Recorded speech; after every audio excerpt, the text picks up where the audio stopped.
चलिए तो आज के ऑनलाइन लाइव क्लास में आप लोगों का स्वागत है। जैसा कि आप लोग को मालूम ही है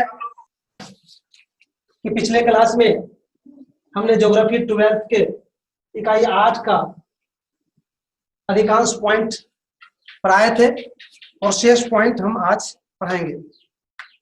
और आज का पॉइंट होगा, शायद आप लोग जानते होंगे, संचार का परिभाषा परिचय। लिख लीजिए, संचार का परिभाषा परिचय।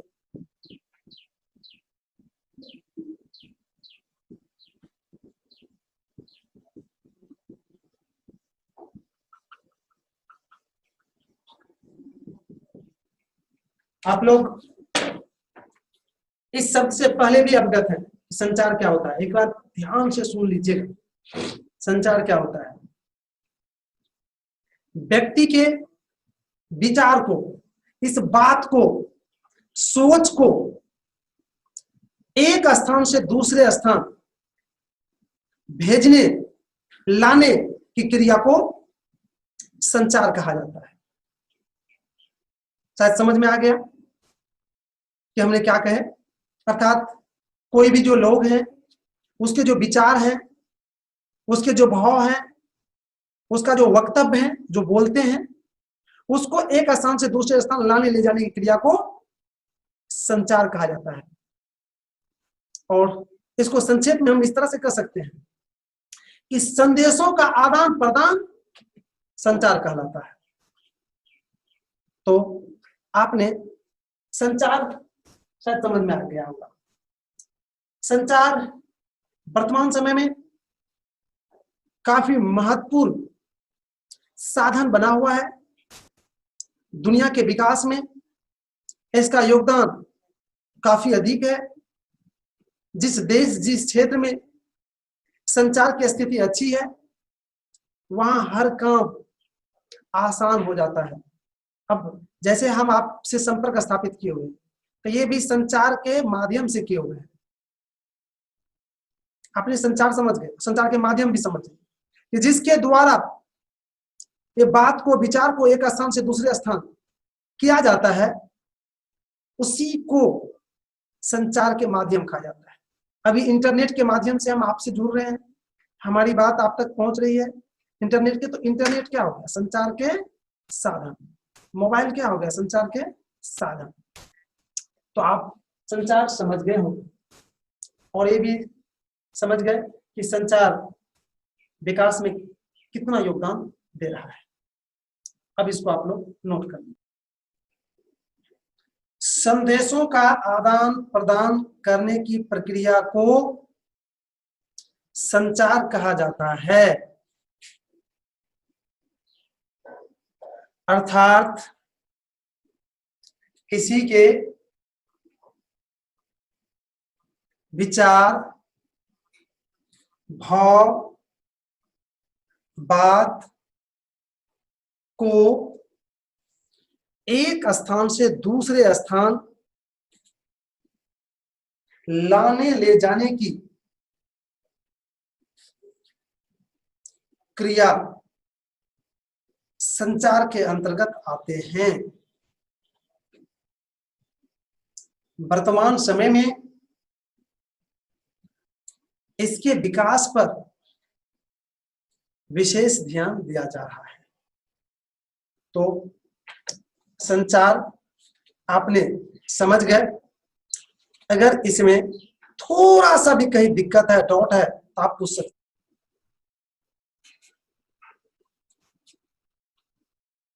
चलिए, तो लगता है कि आप लोग को इसमें किसी भी तरह का दिक्कत नहीं है। अतः हम अगले पॉइंट की ओर बढ़ते हैं। अगला पॉइंट है आपका संचार का साधन।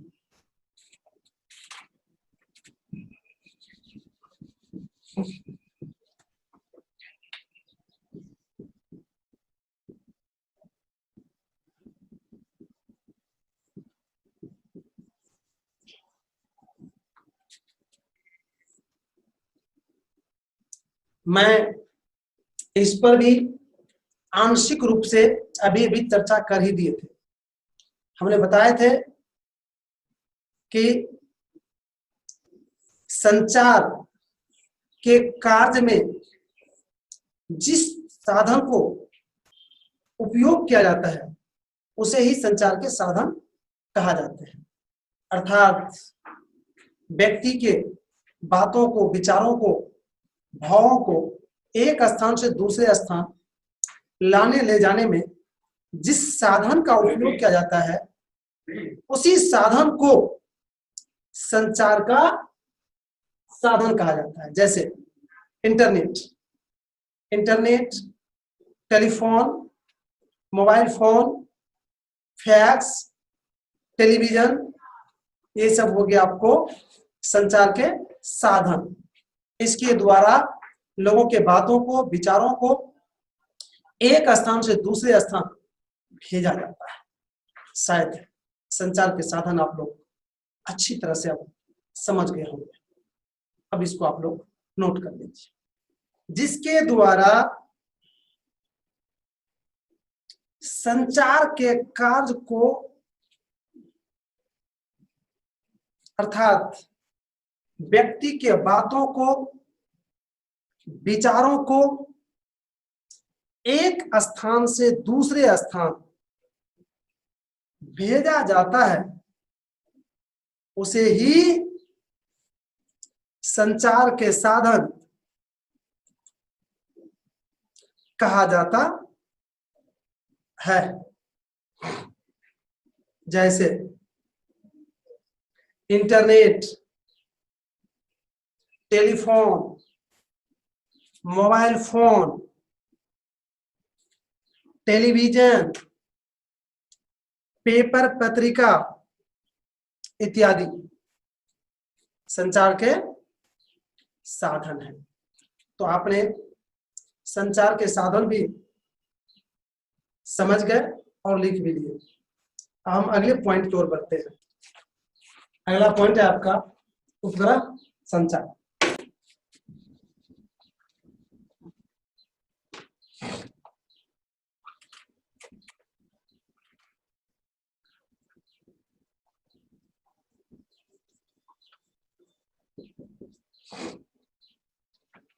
एक बार पेन को अब नीचे रखिए, इसको अच्छी तरह समझ लीजिए। पहले उपग्रह जानिए। ग्रह सुने होंगे आप, तो वैसा आकाशीय पिंड जिसमें अपना प्रकाश हो, जो अस्थिर हो, वो ग्रह कहलाता है। और उपग्रह जो ग्रह का चक्कर लगाता है उसको कहते हैं उपग्रह। तो यहां पर जो उपग्रह संचार है, तो ये कृत्रिम उपग्रह है। वो हो गया प्राकृतिक उपग्रह जो अपने आप आकाश में है, लेकिन कृत्रिम उपग्रह भी बनाया गया है। अर्थात वैज्ञानिक विकास के बाद कुछ ऐसे यंत्र जो है बनाया गया है और उसको जाकर अंतरिक्ष में, कक्षा में सेट कर दिया है, और वह गुरुत्वाकर्षण के बल पर या गुरुत्वाकर्षण के कारण वो भी चक्कर लगाना शुरू कर दिया है, ऐसे ऐसे करके ग्रहों का। जैसे पृथ्वी है तो पृथ्वी के ऐसे चारों साइड वो घूम रहा है, और घूमने के क्रम में मान लीजिए उसमें कैमरा लगा हुआ है या कैच करने वाला कुछ यंत्र लगा हुआ है, तो घूमने के क्रम में क्या करते हैं, तो जहां जहां जाते हैं वहां का फोटो ले लेते हैं, वहां जो घटनाएं हो रही है उसको वो कैच करके हम तक भेज देता है। तो उसे वो कहा जाता है उपग्रह संचार। अर्थात अंतरिक्ष में लगा हुआ वह यंत्र जिसके माध्यम से हमें संचार है, जिसके माध्यम से हमें विभिन्न तरह की सूचनाएं प्राप्त होती है, उसे ही उपग्रह संचार कहा जाता है। और मैं बता दूं, उपग्रह संचार के क्षेत्र में दुनिया जो है 1960 में कदम रखा है, और फिर इसके क्षेत्र में दुनिया आगे बढ़ता ही चला गया है। और आज दुनिया के कोई भी देश नहीं बचा है जो उपग्रह संचार से जुड़े हुए नहीं है।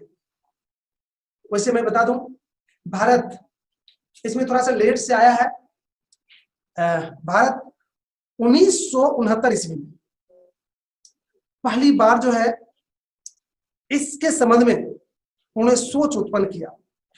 और फिर मैं आपको एक जानकारी दूं, साथ साथ याद भी रखना है इस चीज को। 1975 ईस्वी में भारत पहली बार अपना उपग्रह अर्थात वही यंत्र जो अंतरिक्ष में स्थापित करेगा, अपना यंत्र रूस के सहायता से अंतरिक्ष में स्थापित किया और उससे सीधा सूचनाएं भारत को मिलने लगा। और आज तो वैसे अनेकों उपग्रह भारत हर एक काम के लिए, हर एक योजना के लिए अलग अलग उपग्रह सेट किए हैं। अब समाचार के लिए अलग सेट कर दिए हैं, अब आपदा की चेतावनी के लिए अलग सेट कर दिए हैं, चीन पर नजर रखने के लिए, पाकिस्तान पर नजर रखने के लिए अलग सेट कर दिए हैं। तो इस तरह से अनेकों उपग्रह लगा हुआ है। लेकिन पहली बार भारत कदम कब रखा? 1975 में। मैं डेट भी थोड़ा सा बता दूं, याद रहे तो रख लीजिएगा, 19 अप्रैल 1975 ईस्वी में। और मैं थोड़ा सा उसका नाम भी बता दूं, जो पहला उपग्रह था उसका सब अपना अपना नाम रखता है, उसका नाम था आर्यभट्ट उसका, और वह भारत के पहला उपग्रह था। और उसके बाद भारत का एकदम उपग्रह के क्षेत्र में काफी आगे निकले हैं भारत। तो शायद आपने उपग्रह संचार क्या है, किसे कहते हैं, शायद समझ गए। अब इसको आप लोग नोट कर लीजिए। यह संचार व्यवस्था का एक महत्वपूर्ण साधन है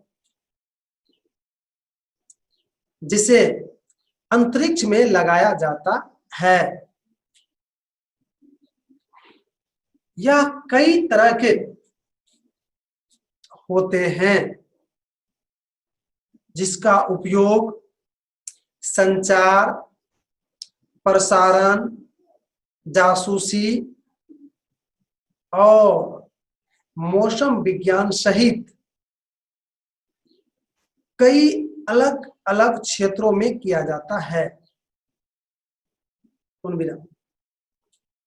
1960 के बाद उपग्रह संचार प्रणाली का आरंभ हुआ। इससे दूरी का महत्व घट गया। Paragraph change. भारत का पहला उपग्रह आर्यभट्ट है, जो रूस के सहयोग से 19 अप्रैल 1975 ईस्वी को अंतरिक्ष में स्थापित हुआ।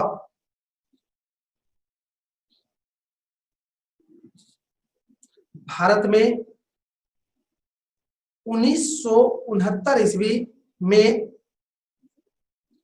भारतीय अंतरिक्ष अनुसंधान संगठन और 1972 में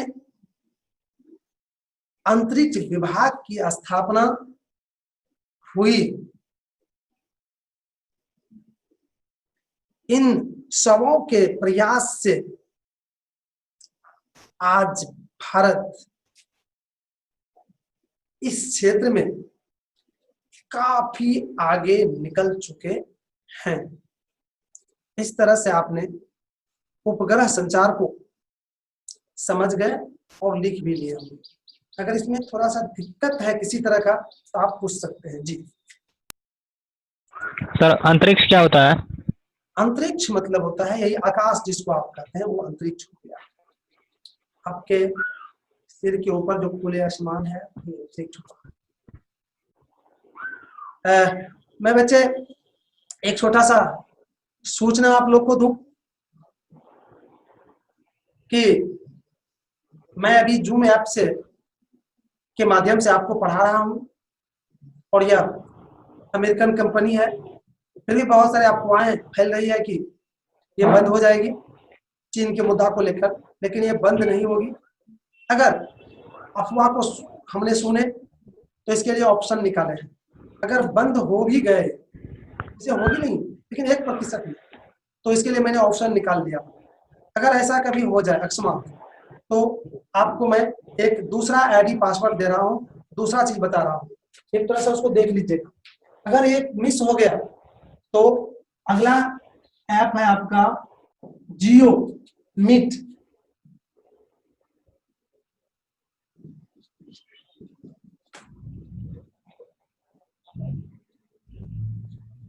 ये जियो मीट ऐप है। ये जियो मीट ऐप को आपको डाउनलोड करना पड़ेगा और पासवर्ड क्या है वो जान लीजिए। आईडी क्या है? आईडी आईडी है 424 016 कितना 5001 और पासवर्ड क्या है वो देख लीजिए। वर्ड है वही SS और वही T12 है। ये है, अगर मिस हो गया तो इस पर हम पढ़ाएंगे। बच्चे मैं बता दूं, आज अब समय समाप्त हो रहा है, अतः आज का क्लास यहीं तक।